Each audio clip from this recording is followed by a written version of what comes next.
players had a good off week. We let them have off 3 days, and they were back in town last night, and we practiced another day off today and then back at it Tuesday. Everybody seems to be in good spirits and hopefully rested up, and need to continue to work to improve the areas that we talked about a week ago. We put some time into the running game, put some time into downfield coverage, and continue to work in special teams. And so we just need to get a little bit better each week and get ready for the game on Saturday.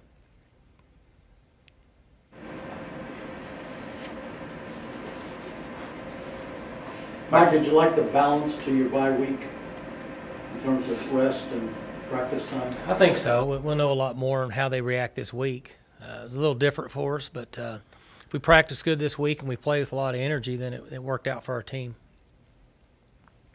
Mike, do you guys this week need to, considering where you're at in the schedule and what you've got in November, you need to start seeing some movement as far as the run game in that area, what y'all are doing? We hope so. We're putting time and effort into it. I don't think you're going to see a considerable difference. Hopefully you'll see some improvement, but I don't think you're going to all of a sudden see us become a great running football team. We've put time into it. We self-scouted and tried to identify areas we think we can improve, and we want to play a good game. We want to play hard, and hopefully you'll see some improvement in that area. What caused you to schedule the bye week the way you did in terms of lightening up on the practice? Did you plan that prior to the season, knowing you were going to get to this point, it was going to be a long time before you got a bye week? It was one of the thought processes that we had, but you just have to wait to see how the season goes. And I think there's so much energy burned, and we've played a number of close games, and I felt like that our players needed a break. And if they're not away from us, they don't ever really get a break. So hopefully it'll work out where we practice well this week and we have a lot of energy in the game. And then we're on from this point on, where there's not any more open dates. So we have to stay fresh all the way through.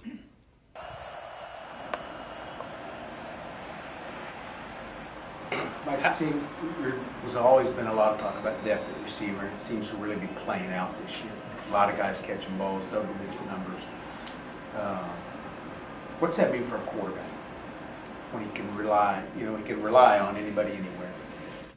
Well, it's good that if you have guys on both sides of the field that you can count on to make catches, and that should help prevent defenses from playing strong pass defense on one side or the other, and especially in blitz and man, where you can spread it out. And I think it's helped our overall concept of our offense. It should start to help the running game more because we can make people be aware of where our receivers are on the field. It helps him with the blitz, and it helps him know that if they're pass heavy on one side of the field and the other, that he can go to this side and not just rely on a person. It's been a long time, but when you first came into this program, you had some retooling, some major recruiting to get this thing back in shape.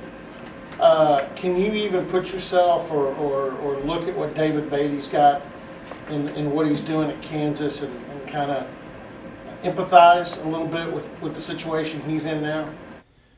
I think any time a coach takes over, I would guess they have a plan and a philosophy for what they think would be successful at that particular school. And David has a thorough background in high school coaching in the state of Texas, and he's been at several schools in college, and so he's gained a lot of experience. And they played much better last week in really both phases. And so there's some improvement going on there, and I'm sure that just being an outsider looking in, that he's got a lot on his plate at this time. But they certainly played better last Saturday. His freshman quarterback is making some strides. Sure. Yeah, he's throwing the ball around, and he's fairly accurate. There's not a lot of plays with him since he didn't play as much up until just recently, but he's throwing the ball accurate. He's got some decent size. He avoids the rush a little bit, and looks like he's kind of giving him a spark, and he made some plays last week.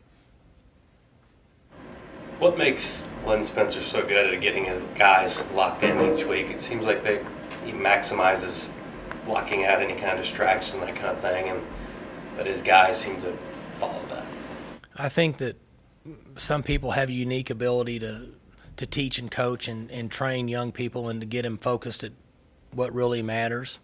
And he's very level-headed, very calm, thinks things through. And it's one of the strong points he has as a coach is to teach. And also instill in the players the importance of yesterday's practice and Tuesday's practice. And for us, we're not talented enough to just think we're going to show up and play play better on Saturday. We have to get better each day, and we have to stay focused. And he just has a unique ability to get players to realize what's important at the end of the day. Just curious, because it is homecoming week. Do you have a favorite, maybe homecoming memory from your playing days or while you've been coaching here, or anything? Well, I think homecoming here is special. It's the largest homecoming in the country, give or take. There'll be 35,000 people here Friday night. And it's a great day. We have a great time for kickoff at 2:30. The tailgating on this campus has changed considerably over the last 5 or 6 years, but especially with homecoming, you can tell it's going to be a big day and everybody's going to be here. I get 250 different people wanting tickets, and they all want 4. It's equivalent of about 1,000 tickets. And so that's a good thing. The bad thing is I have to tell them, no, I don't have them. But the walk the night before, the 30,000 people that'll be here the day before the game really makes it a special event for our school. How much football did you get to watch Saturday? I watched a lot of 13-year-old and 11-year-old. I didn't watch a lot of college. Didn't see very much at all. Too many other things going on. And just didn't get a chance to watch many games on television. When you do you watch it like John and I would watch it, or do you actually watch it in a scouting report kind of way when you watch it on television? Scouting report. You can't watch it as a fan would. I'm going to guess no. It's an ACC game that you would never play either of the participants. You can't do that. I wish I had one of my boys here, and they could give you the 15-second rundown. John's got that big chief notebook there in his pen, and he's using that instead of a computer like these younger guys are. And I have one of those that sits next to the chair that I sit in to watch games, and it looks just about like what he has there. And it's usually 2 pages, and I bring it in on Sunday to go over with the coaches, and it's probably the worst hour and a half of their week. That I take notes on different things that are good, bad, and should be changed. So that's how I watch the game, and I don't know any other way to watch it. Did you write anything down after the Michigan punt? I had that one back here. I didn't even have to write it down. Unfortunately, those things happen, and as a coach, you would want to tell your punter that went out in that situation, if something does happen, just fall on the ball. You don't think about that at that time, but if you just fall on the ball, then it's either a 57-yard field goal or a Hail Mary pass. And it's an unfortunate situation for the young man and obviously for them, but when those type of plays happen, you make a mental note and try to make sure that it doesn't happen to your team, just like a couple years ago when Auburn ran back the field goal against Alabama. Since then, we coach that 2 to 3 times a year on how to handle that situation. Prior to that, never really thought about it. 2 memories came up on that, Mike. I think it was 2008 at Columbia. I think you had to punt at the end of the game, and it was painful to even think about having to do it, but I think you ended up having to do it. And then in 2011 at A&M, when you just had Blackman run out of the back of the end zone and took a safety. So that's happened to you before, different scenarios. Yeah, my good friend, I grew up with Mitch Simons, who is very critical of my coaching, called me and reminded me of the Missouri situation, because he not only didn't want to punt, he wasn't glad we did it, and then we punted to the returner they had that was a great player. I can't remember his name. Macklin. We punted to Macklin, which really even fueled the fire that we had completely lost our minds to even punt to him. And it scared me when he was telling me the story, so much that I wish I wouldn't have done it. but it was too late then. And so there's just so many scenarios you don't think of that can happen in a game. And if it does happen, you try to coach it and make sure that your team's protected from that type of play in those situations. I know you can't comment on players or even the games you went to see, but it was out on social media that you were out on the road recruiting at high school games. Can you be effective, or is it a deal where people recognize you, or do you have to find somewhere to stand where nobody's can bother you in order to and do you enjoy going out and doing that? Well, first, I enjoy being out. There's nothing quite like being at a Friday night or a Thursday night high school football game with the cool, crisp air and the band and the student section, and it's enjoyable to be out, and I like that part of my job. I'm down on the field, so I can stay away from the players and the coaches once the game starts. But I get a chance to interact with the students from the schools. You know, I can go be around them and take pictures and stand in their student body and enjoy myself and market Oklahoma State football and our school. And those are fun nights for me, much less seeing a lot of coaches that I've known for years now, to see them. And it's a fun experience, and I enjoy getting out to be around the high school games. So before Texas Tech played at KU, Texas Tech scores 40-some-odd offensive touchdowns in 6 games. They only get 2 the other day. Mm-hmm. Is that a good teaching tool for you, a good something to help with focus this week? Sure. To remind them, A, that Oklahoma State struggled at KU last year, and B, a really good Texas Tech offense struggled against these guys last week. Well, ultimately, the last 3 games that we've played Kansas, we haven't fared very well on offense. And so each week, as I said, we have to focus and prepare because we're not good enough to just show up. And we have areas that we need to improve in. And last week, as an example, KU's behind by 3 driving with 3 minutes and 40-something seconds left, or however many it was. They throw an interception to run it in to make it 10 points. So it was a pretty close game against a Tech team that's rolled up some big numbers this year, as you said. So that helps to stress the importance of preparation that we started with last week, and we continue on, but it doesn't always mean that they listen. So all the craziness just on this weekend alone in college football, does it make you all more appreciative of being 6-0, winning 8 in a row, winning these 3 close ones in a row the way you have? Well, I think it's pretty safe to say that I'm very appreciative of where we are, and that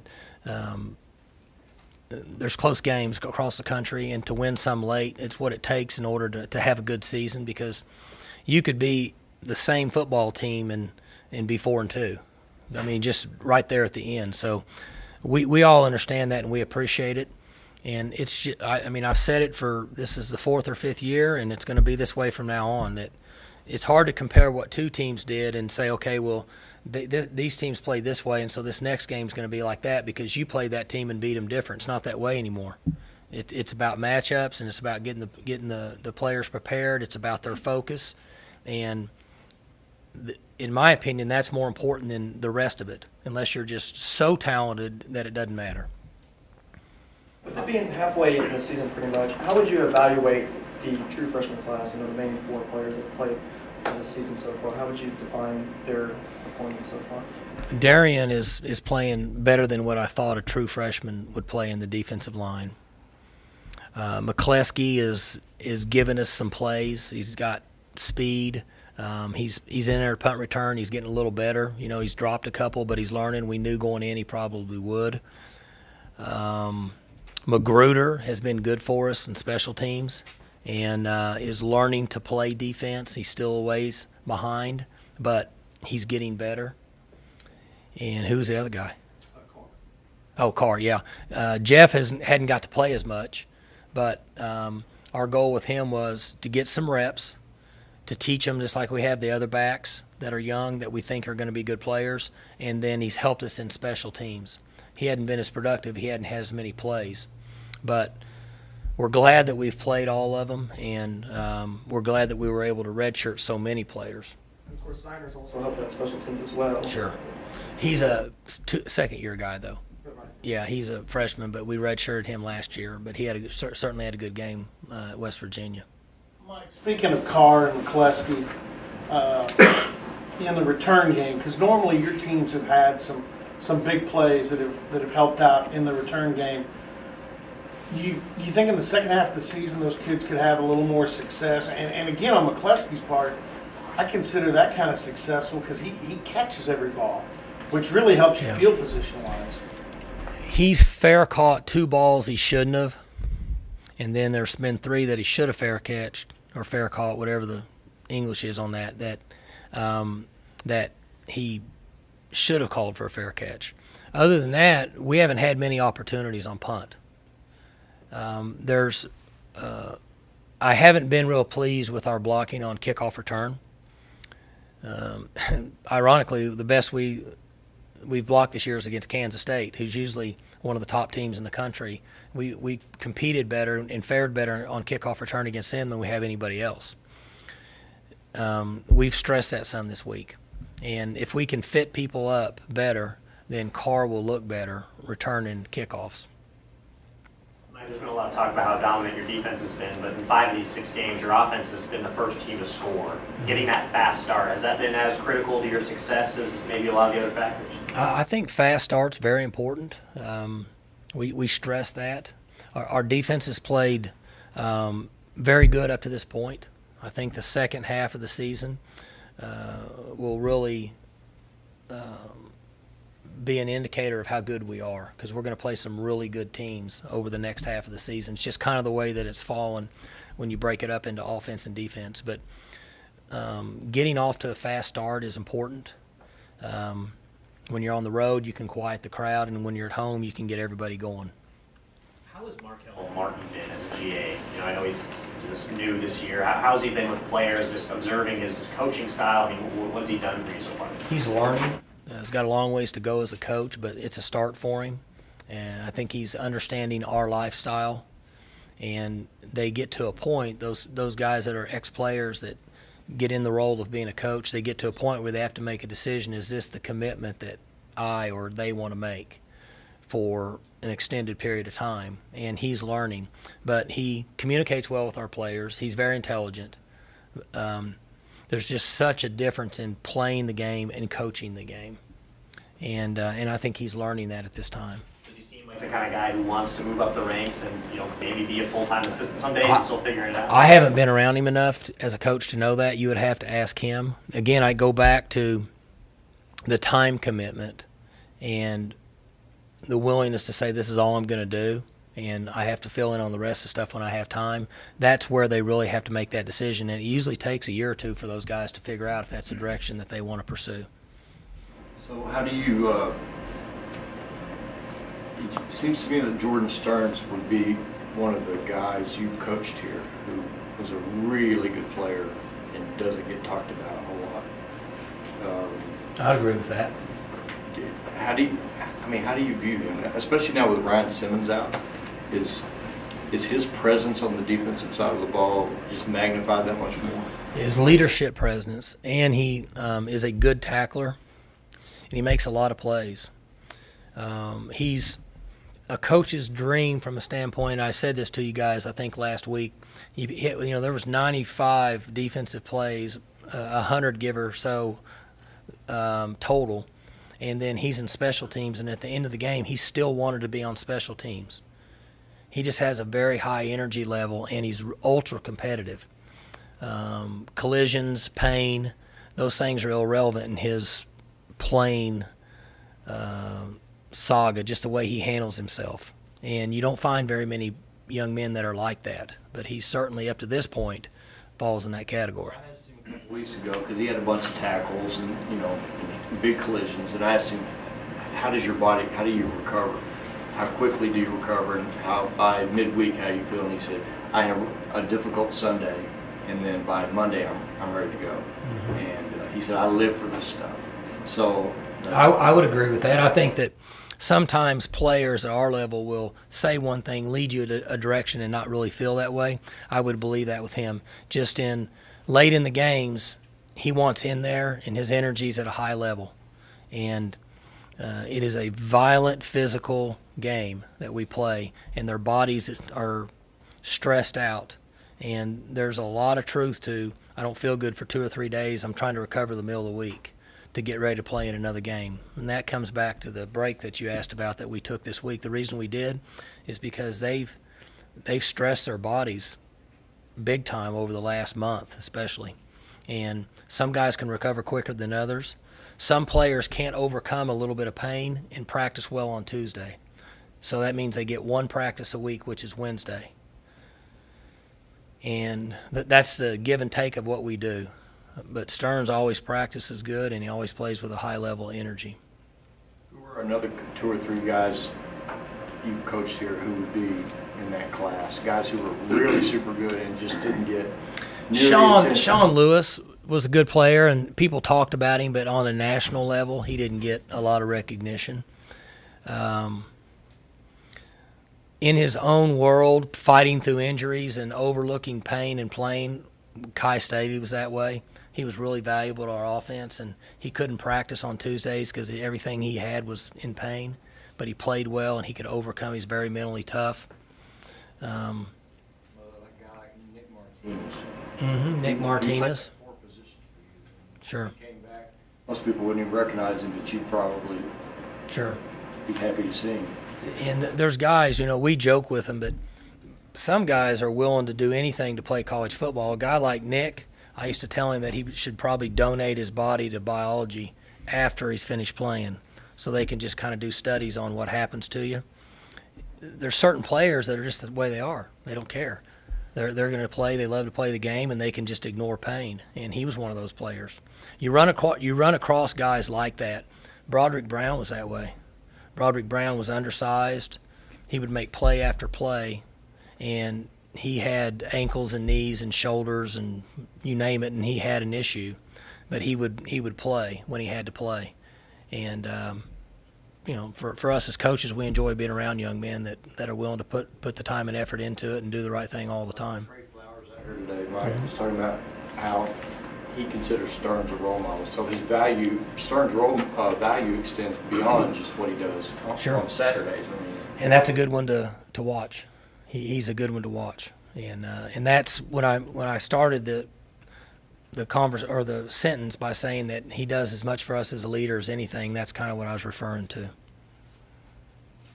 talked a little bit about JW. I mean, we talked about him before, but he obviously played a key role in the last game with the game-winning touchdown, and he's just been a good leader as well, hasn't he? JW is a big part of our offense and a big part of our football team. We need to expand his role as much as possible.